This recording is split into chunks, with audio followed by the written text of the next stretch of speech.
Halo, assalamualaikum warahmatullahi wabarakatuh. Ketemu lagi dengan saya Pak Maul di mata pelajaran Sains.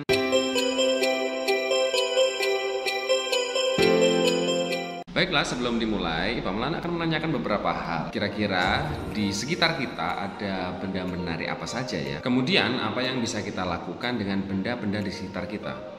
Apakah benda itu masih bermanfaat atau sudah tidak bermanfaat? Kemudian setelah kita tidak memanfaatkan benda tersebut atau mungkin tidak digunakan lagi dan akan kita buang, apakah kita mengelompokkan benda-benda itu? Mengelompokkannya mungkin berdasarkan sampah organik dan sampah non-organik. Nah, pada kesempatan kali ini kita akan belajar tentang benda di sekitar kita. Anak-anak, mengapa kita harus mempelajari benda-benda di sekitar kita? Yang pertama, kita dapat memahami benda-benda apa saja yang ada di sekitar kita. Yang kedua, kita dapat mengelompokkan benda-benda di sekitar kita sesuai dengan warnanya, bahan pembuatnya, ukurannya, bentuknya, dan beratnya. Benda-benda di sekitar kita ada benda hidup dan juga ada benda tak hidup atau benda mati. Benda hidup sering kita kenal sebagai makhluk hidup. Beberapa ciri-ciri makhluk hidup pertama adalah bernafas. Kegiatan bernafas ini adalah kegiatan mengambil udara dan mengeluarkan udara. Sebagaimana yang kita lakukan. Sebagai tambahan, anak-anak, tumbuhan itu sebenarnya juga bernafas loh ya. Jadi kalau dia di siang hari itu dia menghirup karbon dioksida dan di malam hari dia menghirup oksigen. Ciri benda hidup atau makhluk hidup yang kedua adalah membutuhkan makanan. Untuk bertahan hidup, makhluk hidup itu harus makan. Seperti kita ini, kita membutuhkan asupan karbohidrat, vitamin, mineral, protein, dan lain sebagainya. Ciri yang ketiga yaitu bergerak. Ini seperti yang dilakukan oleh Pak Maulana, bergerak. Sebagai salah satu tanda bahwa makhluk hidup itu masih hidup adalah dengan bergerak. Jangan salah ya, tumbuhan juga bergerak loh.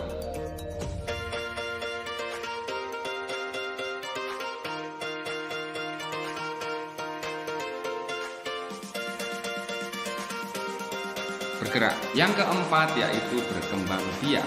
Untuk memperbanyak jenisnya, makhluk hidup melakukan perkembangbiakan. Nah, perkembangbiak ini bisa dengan cara perkawinan atau tanpa perkawinan. Kalau perkawinan itu seperti misalkan ayam jantan dengan ayam betina, kemudian ayam betinanya akhirnya bertelur dan setelah bertelur dierami dan menetas. Itulah yang namanya perkembangbiakan. Kalau tanpa perkawinan bagaimana? Contohnya seperti pada tumbuhan. Pada tumbuhan itu ada yang perkembangbiakannya berupa penyerbukan. Yang kelima, ciri-ciri makhluk hidup adalah tumbuh. Jadi makhluk hidup itu mengalami perubahan dari segi fisiknya, bertambah besar, bertambah tinggi, bertambah berat, dan lain sebagainya. Nah, itu tadi ciri-ciri makhluk hidup. Sekarang kita akan mencari 20 benda mati dan kemudian kita akan mengelompokkannya berdasarkan warna dan berdasarkan bahan pembuatnya. Ayo kita cari benda-bendanya dan kemudian kita kelompokkan. Ini ada beberapa benda yang sudah Pak Maulana kelompokkan, yang sudah Pak Maulana kumpulkan. Nah, ini ada banyak sekali bendanya. Wow. Nah, kemudian nanti kita akan mengelompokkan berdasarkan bahan pembuatnya dan juga warnanya. Oke. Yang pertama kita akan coba mengumpulkan atau mengelompokkan berdasarkan bahan pembuatnya. Berdasarkan bahan pembuatnya. Oke. Ini ada domino yang terbuat dari kapas salah kayu. Nah, terbuat dari kayu. Yang mana lagi ya yang terbuat dari kayu? Kita akan mencari, cari. Oh, tidak ada, cuma ini aja. Selanjutnya kita akan mengelompokkan yang bahan pembuatnya dari kertas. Ini ada satu, ini juga ada kartu garansi, satu, dua, ada tiga. Ini kotak apa ini ya? Ya pokoknya inilah ya. Kemudian ada gulungan kertas. Oh, 1, 2, 3, 4. Oh, ada lagi nggak ya yang kertas? Oh, ini kartu antrian. Oh, ada lagi tempat jam. Terus mana lagi ya yang kertas ya? Oh, ini ada tanggalan. Ada lagi. Oke, kalau sudah tidak ada, kita kumpulkan lagi berdasarkan bahan pembuatnya itu adalah plastik. Plastik ini ada mainan huruf.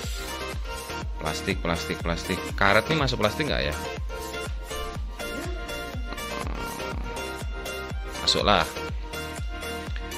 Terus kipas angin mini.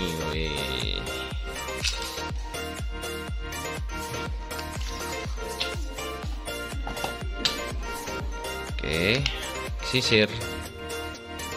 Mana lagi ya? Oh, ini papan tulis kecil nih, juga dari plastik nih.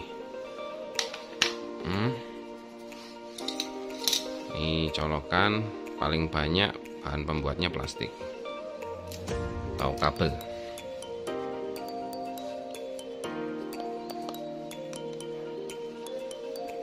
Ini sebenarnya ada yang besi juga, tapi biarkan dah. 1, 2, 3. Oke, yang dari selanjutnya yang dari kain. Ada ini selempang satgas Covid. Terus kemudian ada boneka. Ada penyangga HP, ini juga terbuat paling banyak bahannya terbuat dari plastik. Kok plastik? Oh, plastik di sini nih. Terus ada masker. Nah, setelah dikelompokkan tadi sudah ada dari bahan baku atau bahan pembuatnya dari kayu, kertas, plastik, dan juga kain. Kita akan tulis di lembar kerja. Bahan pembuatnya yaitu apa ini ya? Kayu.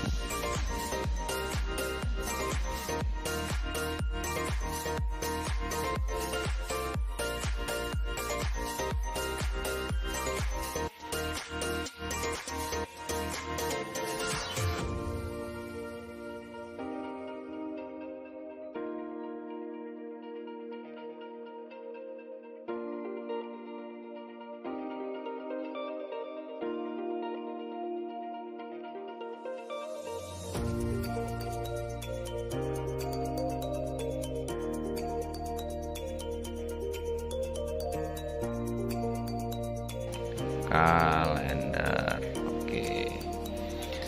Kalau sudah kita akan mengelompokkan benda berdasarkan warnanya. Nah, kita akan mengelompokkan benda berdasarkan warnanya. Yang pertama kita akan memilih warna kuning dulu ya. Warna kuning. Ada nggak? Ini coklat nih. Nggak ada. Warna kuning ada 2. Sekarang warna biru. Ya, warna biru.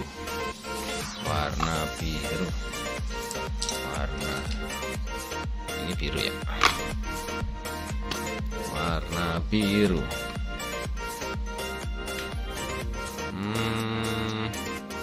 Kita kelompokkan menjadi 4 warna saja ya. Yang berikutnya adalah warna hitam aja kayaknya ya, warna hitam. Ini warna hitam kita kelompokkan. Mana lagi ya? Oke, sudah ya. Dan yang terakhir adalah warna coklat.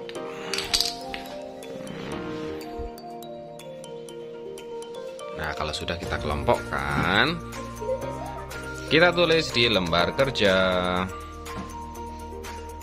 Yang pertama warna kuning.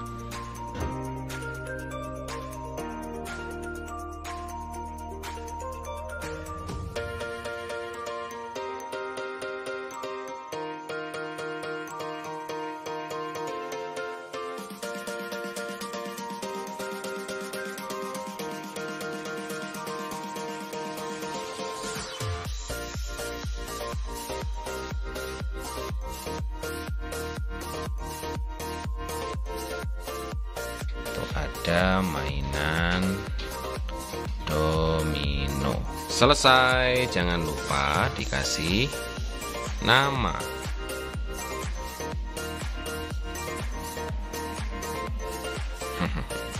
Jadi ini tadi ya, kesimpulan dari pembelajaran kali ini adalah benda di sekitar kita itu ada benda hidup dan benda tak hidup. Benda hidup seperti yang disebutkan tadi ciri-cirinya, dan benda tak hidup kebalikannya.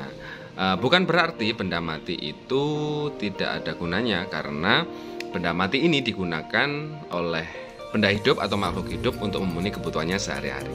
Cukup sekian dari Pak Maulana. Kalau ada kekurangan Pak Maulana mohon maaf yang sebesar-besarnya. Wassalamualaikum warahmatullahi wabarakatuh. Bye bye. Ya.